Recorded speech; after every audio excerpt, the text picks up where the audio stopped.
Kilo ration महीने भर। बकरी खाती है, 5 लोगों का परिवार और 5 किलो राशन मुफ्त दे रहे उसको। एक दिन का खाना दे रहे कि महीने भर का दे रहे? इन्होंने लाडली बहन लाए, लाडली बहन का पैसा किसके खाते से लिए? कौन से खाते से गया? बेचारे अपंग खाते से गया, ऐसा लोग बता रहे हैं, मैं नहीं बोल रहा हूं। आदिवासी के खाते से गया है वो पैसा, ये लोग बता रहे, पत्रकार बता रहे, मैं नहीं बोल रहा हूं। एक को भूखा रख रहे और दूसरे के पेट भर रहे तुम, तो भी आदिवासी समाज बेवकूफ है। मी तो पंजा लाई थे, मी तो कमल लाई थे। अबे वो क्या देगा, इस पर बात करो पहले। चलो, तो पार्टी बोलते कि हम कचार घर में किसी को घुसने नहीं देंगे, कल ही पूरी जमीन आदिवासियों के नाम से करते हैं, कर सकते हैं? नहीं हो सकता। और जितने कार्यकर्ता समाज में काम कर रहे, कोई भी संगठन में रहे, संगठन बड़ी चीज नहीं है, समाज बड़ी चीज है। ये पार्टी वार्टी छोटी चीज है यार, इसके आगे समाज सबसे बड़ी चीज है। आज दलितों का काम है आदिवासियों के साथ में खड़े रहना, ओबीसी भाई का काम है आदिवासियों के साथ में खड़े रहना, मुस्लिम भाई का काम है आदिवासियों के साथ में खड़े रहना, छोटे व्यापारियों का काम है, क्योंकि ये क्षेत्र अब सुरक्षित नहीं है। जिस गांव में मैं आया हूं, 5 साल बाद ये गांव नक्शे में रहेगा कि नहीं रहेगा, ये भी शक है। ये सच्चाई है। तुम्हारे यहां हाथी घुसा, कितने लोगों को मुआवजा मिला? बताओ, खड़े हो जाओ, हाथ दिखाओ। तुम्हारी फसल बर्बाद किए, कितने लोगों को मुआवजा मिला? अरे तुम्हारे पेट पे छुरी चल गई तो वन विभाग कुछ नहीं बोल रहा है। अरे चलो वन विभाग की छोड़ो, नेता क्या कर रहे थे? चलो नेता की छोड़ो, पार्टी क्या कर रही थी? ये सच्चाई है साथियों। आपको लगता है अरे ये कितने वोट लेगा, ये तो इंडिपेंडेंट लड़ रहा है, छोटी पार्टी है, ये लोग ऐसी घूम रहे टोपी पहन के। भाई टोपी वालों को नक्सलवादी बोलते हैं ये लोग, इसलिए बोलते हैं क्योंकि ये हर बात पर लड़ते हैं। इनको बोलते खुलेआम बोलते हैं, वो बिरसा ब्रिगेड के लोग जो है साले टोपी नक्सलवादी जैसी पहनते हैं। साथियों, नक्सलवादी आदिवासी हो सकता है, लेकिन आदिवासी नक्सलवादी नहीं हो सकता। आप लोगों को डराया जाता है, आपको वनवासी बोलते हैं। क्यों रे भैया, क्यों वनवासी? वो इंसान नहीं है? जंगल में शेर भी रहता है, सूअर भी रहता है, आदिवासी भी रहता है, किसको बोल रहे हैं? तब तुम्हारा जमीर खा जाता है, जब तुम्हारे आदमी को प्राणी तुल्य संज्ञा से नवाजते हैं, तब तुम्हारा जमीन खा जाता है, तब तुम्हारा आदिवासियत कहा जाती है, तब तुम्हारा खून क्यों नहीं खवलता है? बाबा साहब के समाज को तो पॉलिटिक्स ही खत्म कर दी है। उनके छोटे छोटे नेताओं ने अलग अलग पार्टी बनाया है। बाबा साहब के लगते जिगर आधे इधर आधे उधर, और उससे भी बुरे हाल आदिवासियों के होते हैं। ओबीसी का तो बेचारे का कोई ठिकाना नहीं है, उसको आरक्षण की दे रहे चॉकलेट, उसको लगता है भैया आज नहीं कल, कल नहीं परसों आरक्षण मिलेगा। अब प्राइवेटाइजेशन हो रहा है, अपने को कुछ भी नहीं मिलने वाला है। बिरसा ब्रिगेड ने पूरे महाराष्ट्र महाविकास आघाड़ी को समर्थन दिया है, ये आरएसएस बीजेपी के खिलाफ। लेकिन यहां की जो सिचुएशन है देवरी की, ये सिचुएशन बड़ी अलग है। हम लोगों ने, अगर मेरे को कोई पूछेगा कि भैया आप तो पूरे महाराष्ट्र में इनको साथ दे रहे, यहां क्यों नहीं दे रहे, तो मेरा जवाब है आपने इनके आंदोलन से जुड़ा क्या? आपने इनके दुख को समझा क्या? यहां के लोग कौन सी मुसीबत में उससे जुड़े क्या? कौन सा नेता है बताओ? तुम्हारी तकलीफों में कहां खड़े हैं वो? देवरी का आधा देवरी गायब होने की कगार में है। करीब करीब 1 लाख लोगों से उनकी जमीन, उनका धंधा, उनका अस्तित्व छीनने की तरफ जा रहे हैं। लेकिन वहां का शहर का आदिवासी बोलता, मी तो या पार्टीला देईन त्या पार्टीला देईन। बे समाजाचा काय? समाजवादी की पार्टी, बाकी जगह तो हो रहा है। तू वोट नहीं देगा तो गवर्नमेंट नहीं बनेगी क्या? यहां का इलेक्शन बहुत अलग इलेक्शन है। यहां का इलेक्शन नहीं है, यहां का सिलेक्शन है। पार्टियां इलेक्शन करेंगी, तुमको सिलेक्शन करना है कि सही में अगर ये विलास भोगारे तुम्हारे आंदोलन में नहीं है, अगर ये लड़के में समाज के लिए सेंस नहीं है, अगर इसको समाज का नॉलेज नहीं है, ये लड़ता नहीं है, तो वोट मत देना इसको, इसके साथ खड़े मत रहना। लेकिन ये तो छोड़ दो, कल दूसरा समाज का अपना बच्चा कोई मेहनत करेगा क्या? कोई आंदोलन करेगा, सामाजिक आंदोलन होंगे। पार्टियां तुम्हारे सामाजिक आंदोलन को हाथ नहीं लगाती है। ये बहुत गंभीर मसला है, इतना गंभीर मसला है कि इसको सब तरीके से सोचना पड़ेगा। गोंड बोलते हैं, अब वो हलवी है, हलवी बोलते हैं आपण तो पार्टी सोबत आहो यार, त्याच्यासोबत कसा जायचा? अबे कब तक? ये सामाजिक अस्तित्व की लड़ाई है आदिवासियों की और देवरियों के और आमगांव के नागरिकों के लिए सच्चाई की लड़ाई है। किस तरफ खड़े रहते हैं आप? फांसी हो जाएंगी क्या आपको पार्टी को वोट नहीं देंगे तो? ये बड़ी पार्टी को यहां पर देवरी में वोट नहीं देंगे तो फांसी हो जाएंगी क्या? एक बार इनको मालूम भी होना चाहिए कि अगर पार्टियां गलत डिसीजन लेती है तो इतना देवरी के और आमगांव के नागरिक, सालेकसा के नागरिक इतने सक्षम है कि वो निर्णय ले सकते हैं, वो किसी को भी जिता सकते हैं। यहाँ की राजनीति पार्टी नहीं चलाएंगे, यहाँ के लोग चलाएंगे। आप लोग समझदार हो। मैं ये जो गन्ना चिन्ह इसलिए लेने लगाया, मेरे को फोन पे पूछे कि सतीश भाऊ हम तो लड़ रहे हैं यार, तुम, मैंने बोला लड़ क्यों रहे हैं? तो क्या करेंगे? बोले क्या इनके झंडे पकड़ेंगे? तो मेरे को बोले क्या लेना है? तो मैंने बोला वो गन्ना चिन्ह लेना है। बोले कौन सा चिन्ह अच्छा दिख रहा है? तो मैंने उसमें देखा एक आदमी जिसके पीछे में गन्ना है, वो भी बिरसा मुंडा के जैसा फेटा बांधा है, सिर्फ तीर कमटा नहीं है, पीछे में गन्ना है, बाकी कुछ भी नहीं है, पूरा बिरसा मुंडा है। वो किसान बिरसा मुंडा जैसे दिख रहा है। देखो आप वोट बिरसा मुंडा को दे रहे हो, उस बिरसा मुंडा को दे रहे हो जिसने तुमको जमीन दिया। उस बिरसा ब्रिगेड के बारे में, उस बिरसा मुंडा के बारे में सोच रहे जिसके वजह से इस देश में कानून बना, आदिवासी की जमीन गैर आदिवासी नहीं ले सकता, और गैर आदिवासी तो क्या सरकार भी नहीं ले सकती, किसी पार्टी ने नहीं बनाई, तब कोई संविधान नहीं था, तब बिरसा मुंडा का आंदोलन चल रहा था। बाबा साहब ने प्रेरणा लिया बिरसा मुंडा के आंदोलन से, गांधी ने प्रेरणा लिया। ये जो किसान है उसकी हालत क्या है? ये किसान इसलिए रखे कि उसके भाव क्या है। देखो ना तुम, क्या हालत होगी किसानों की। जो सबको खाना खिलाता है वो भूखा है। जानबूझ के किसान ये चिन्ह रखे हैं हमने कि कम से कम इसके साथ तो खड़े रहो। नेता ईमानदार है कि किसान? पहले तय करो, नेता तुम्हारे लिए खाना उगाता है कि किसान? अरे संभाल से तो समझो, कम से कम चिन्ह से तो समझो किधर खड़े रहना है, किसके साथ खड़े रहना है। ये चिन्ह को इतना बड़ा बना दो कि नेताओं को लगे कि ये किसान के बारे में मैंने सोचा नहीं करके हार गए।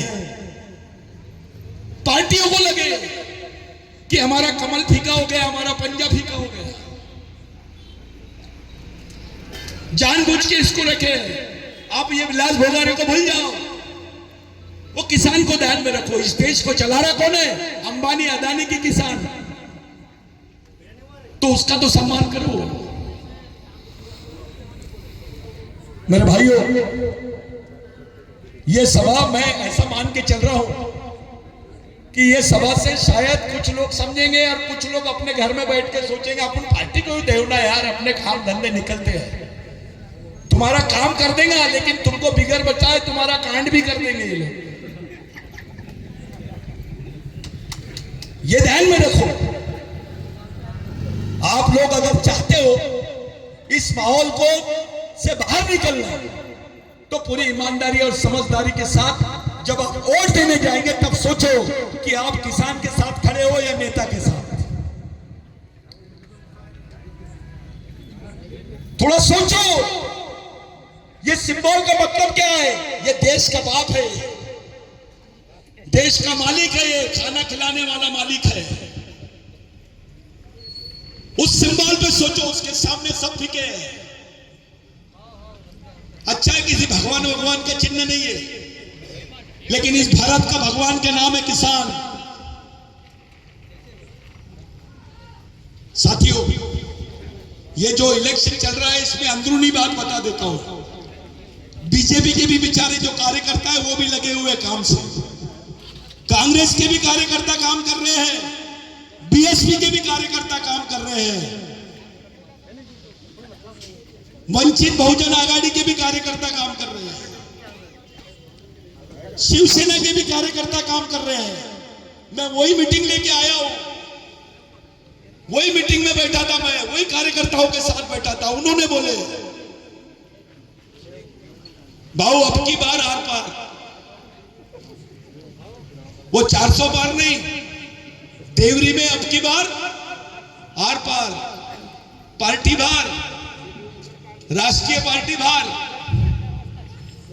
हमारा नाम ही है राष्ट्रीय पार्टी, लेकिन कोई राष्ट्रीय पार्टी नहीं है, ये एक संगठन है। पार्टी लिख दी है, एक संगठन है, लड़ाई का संगठन, गरीबों का संगठन। इसलिए हमने लिए, कम से कम हमारा गोड भाई को लगेगा, अबे कुछ नहीं तो अपने पार्टी है ना, ऐसा नहीं तो ऐसा देगा, ऐसा नहीं तो ऐसा देगा। चारों तरफ से लाए, किसान नाराज नहीं होना चाहिए करके किसान को लाए, वो बोर्ड नाराज नहीं होना चाहिए उसको लाए, हल्बी नाराज नहीं होना चाहिए कि हल्बी का कैंडिडेट दिए। हम मुद्दे भी समझा रहे तुमको कि लड़ने काय के लिए है। अगर तुम्हारे हाथ से इलेक्शन निकल गया, कचारगढ़ बचा सकते क्या? भगवान खतरे में, आम आदमी की बात तो छोड़ो। देवरी का आदिवासी कंफ्यूज है बेचारा, लेकिन कंफ्यूज है, उसमें आदिवासी का खून है, टंट्या भील का खून है, बाबूराव शेरवाके का खून है, बिरसा मुंडा का खून है, बाबा साहब का खून है, संभाजी महाराज का खून है, महात्मा फुले का खून है। बेईमान नहीं होगा, इतना आसान नहीं है कि आप आए इसको वोट दो, इसको वोट दो, बड़े टेप रिकॉर्डर बनाए, दो बड़े नेता आ गए, वैसा वैसा कुछ नहीं। देवरी में इलेक्शन नहीं चल रहा है, आंदोलन चल रहा है। ये चुनाव नहीं है, चुनौती है। ये देख बोल रहे हैं अपने को कि अब मैं खड़ा हूं, तेरे को जब जबदा गिराना है तो गिरा के बताओ। आदिवासियों के लिए तो खुली चुनौती होगी, क्योंकि ये क्षेत्र आदिवासियों के लिए आरक्षण है। कांग्रेस वाले बोल रहे तुम्हारे लगे हुए आमदार को हमने गिरा दिए, क्या करना है कर लो। बीजेपी वाले बोल रहे भाई हारे हुए को हमने टिकट दे दिए, तुमसे जो बनता है कर लो। क्या कर रहे हैं आदिवासी? चुनौती है कि नहीं? कितना बड़ा अपमान है आदिवासियों का। जीते हुए कैंडिडेट को तुमने टिकट नहीं दिए, चलो नहीं दिए, इधर तुमने जो हारा हुआ उसको दे दिए, बेचारे जो जमीन पे काम कर रहे दोनों पार्टियों में उनको नहीं दिए। रेडीमेड ला लिए, जिसके पास कितने नोट है, चुनाव में कितना खर्चा करेगा, 2 करोड़।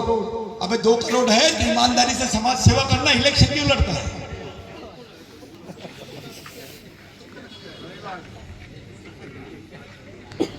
शेर के मुंह में खून लग गया है, बार बार उसको मालूम है 4 करोड़ लगाऊंगा तो 10 करोड़ कमाऊंगा, 1 के 10 सट्टे में पैसा नहीं है, इतना इसमें है। तो ये धंधा बना लिया है। राजनीति समाज का विकास, समाज के हित में करना चाहिए, तो उसको बिजनेस बना दिए। और ये बिजनेस ये नहीं कर रहे, इनके पीछे भी आका है। मैं 2 करोड़ लगाता हूं, ठेकेदार बोलेगा 2 करोड़ लगाऊंगा तो 20 करोड़ का काम देना। ठीक है ठीक है, यानी लूट में हिस्सेदारी है। तू पैगंबर, मैं खुदा। अगर आदिवासी सही में ईमानदार है, कचारगढ़ के लिए ईमानदार है, बिरसा मुंडा के लिए ईमानदार है, किसानों के लिए ईमानदार है, समाज के लिए ईमानदार है, तो यहां पर हम जो लड़ाई लड़ रहे हैं वो बाबा साहब के विचारों की है।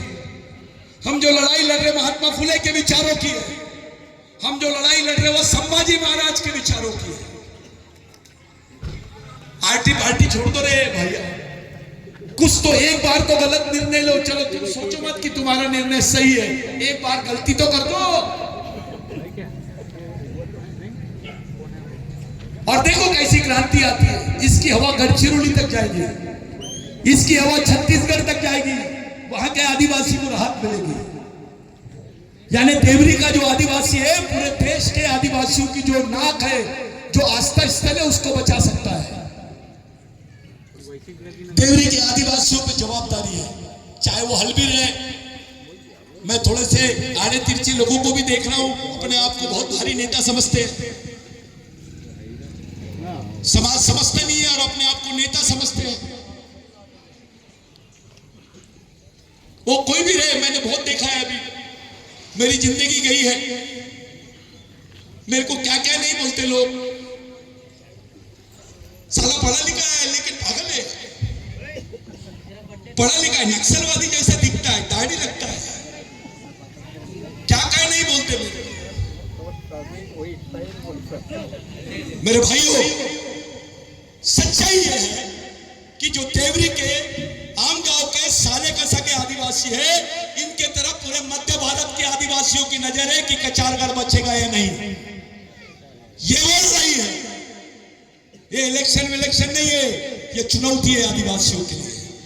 और देवरी क्षेत्र के आम गांव क्षेत्र के नागरिक जो है, ओसी है, ओबीसी है, मुस्लिम भाई है, उनके सामने चुनौती है कि कौन सी विचारधारा के साथ खड़े रहना है या पार्टी के साथ। मेरे साथियों, आप लोग बहुत देर से रास्ता देख रहे हैं, बोलना तो बहुत कुछ चाह रहा था मैं, लेकिन ये जो थोड़ा सा ठड़क बात में बताया मैंने, यानी इसको बोलते हैं मुख्य समाचार आज के, ये मैंने आपको बताया। अभी बाकी समाचार है, मैं कल से शुरू करूंगा यहाँ समाचार बताना। मैं अपना वीडियो भी जारी करूंगा। समाज के लोगों से हाथ जोड़ के पैर पड़ के विनती करता हूं, अगर मेरी बात में थोड़ी भी सच्चाई नहीं होगी तो साथ नहीं देना। अगर सच्चाई होगी तो अपने में ढूंढना कि मेरे खून में कहीं बाबूराव शर्मा का खून है क्या, कहीं बिरसा मुंडा का खून है क्या, कहीं टंट्या भील का खून है क्या, सूबेदार नायक का खून है क्या, आदिवासी का खून है क्या, मूल निवासियों का खून है क्या, बाबा साहब का खून है क्या। बाबा साहब को सबसे ज्यादा साथ जयपाल मुंडा ने दिया। बाबा साहब को तो भंडारा से हरा दिए थे। वही डॉक्टर बाबा साहब अंबेडकर पहली बार पश्चिम बंगाल से जीते। जिन लोगों ने बाबा साहब को जिताया वो बिरसा मुंडा के अनुयायी थे। बाबा साहब पश्चिम बंगाल से जीते और बाबा साहब को संविधान बनाने का मौका मिला, क्योंकि वो संविधान सभा के अध्यक्ष बने। महात्मा गांधी टाई कोट पहनते थे, फॉरेन से आए, अफ्रीका से, झारखंड में गए, कांग्रेस का पहला अधिवेशन था रामगढ़ का, वहां लिखा हुआ था महामानव धरती आबा भगवान बिरसा मुंडा। गांधी जी ने एक आदिवासी को बुलाया, लंगोटी वाले को, और बुला के पूछा ये कितने नाम है, तो उसने बताया गांधी जी को ये एक ही नाम है। ये आदमी कितने साल जिया, तो सिर्फ 24 साल जिया। 24 साल। ये क्या चाहता था, तो उस मुंडारी आदमी ने बोला मोला घास मोल मामूस, यानी गोंडी में बोलते मावा नाटे मावा राज, मराठी में बोलते आमच्या गावात आमची सरकार, हिंदी में बोलते हमारे गांव में हमारी सरकार। तब जाके गांधी जी को समझा कि इसी विचारों की जरूरत है पूरे देश को। टाई कोट उतारा, बिरसा मुंडा की जैसी लंगोटी पहना और पूरे देश में भारत छोड़ो का आंदोलन चलाया।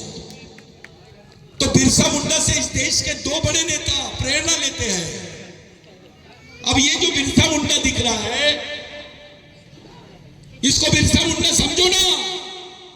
ओबीसी को नहीं समझ रहा तो वो किसान समझे उसको, दलित को नहीं समझ रहा तो किसान समझे, और अपने दिल पे हाथ रख के बोले कौन से समाज का आदमी किसान नहीं है? क्या दलित किसान नहीं है? क्या ओबीसी किसान नहीं है? क्या आदिवासी किसान नहीं है?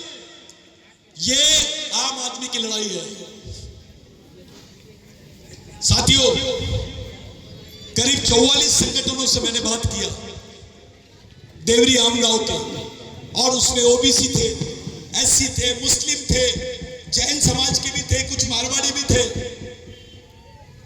कुछ मराठा भी थे, और एक भी आदिवासी नहीं था। मैं सबसे बात किया, उनको पूछा भैया आपके लिए आरक्षण तो नहीं है, लेकिन आदिवासियों के लिए है।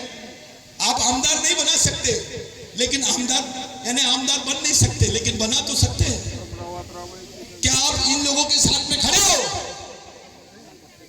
तो उन्होंने साफ सुथरी भाषा में बोला, बाऊ हम राष्ट्रीय पार्टी के साथ नहीं है, यहाँ पर हम आम आदमी के साथ में रहेंगे। मैंने बोला रात भर सोचो, कल सुबह डिसीजन लेना। वो तो मेरे सामने बोल दिए थे अभी कि हाँ हम साथ में हैं। मैंने बोला नहीं, सुबह ने कुछ अलग बोल दिया तो, रात में कुछ अलग चक्री चल गई तो उससे बेहतर मैं बोला आप पूरे 12 घंटे का समय लो, और आदिवासियों के पास में 48 घंटे का समय है, बाकी भाइयों के पास 12 घंटे का। आदिवासियों को तो ज्यादा समय दिए, क्योंकि आदिवासी का दिमाग ही नहीं चल रहा है, फ्यूज हो गया है। हल्बी का दिमाग नहीं चल रहा है, वो भी फ्यूज हो गया है। गोंड भाई का दिमाग नहीं चल रहा है, प्रधान भाई का नहीं चल रहा है, कंवर भाई का नहीं चल रहा है कि करना क्या चाहिए। उसको पार्टी दिख रही है, समाज नहीं दिख रहा है। हम उसको समाज दिखाना चाहते हैं।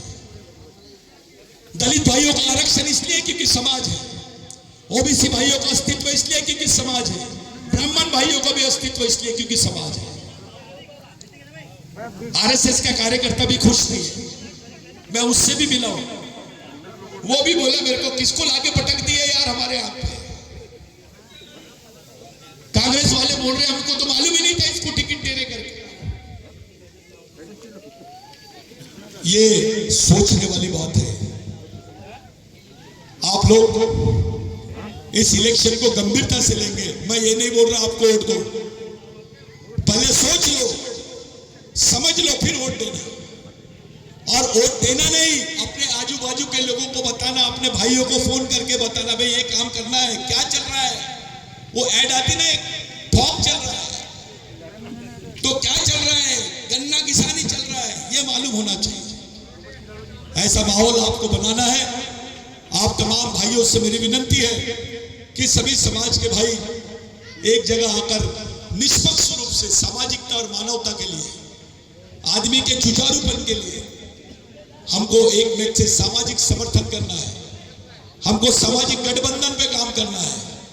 मैं आप लोगों से विनती करता हूं कि इस इलेक्शन को एक चुनाव नहीं, चुनौती समझ के आप लोग निर्णय लेंगे। मैं यही अपनी बात को रखता हूं। आप लोगों से विनती करता हूं कि आप लोग गंभीरता से इस इलेक्शन को समझे। ये इलेक्शन नहीं, आपके लिए चुनौती है, हमको इस चुनौती का सामना करना है। धन्यवाद।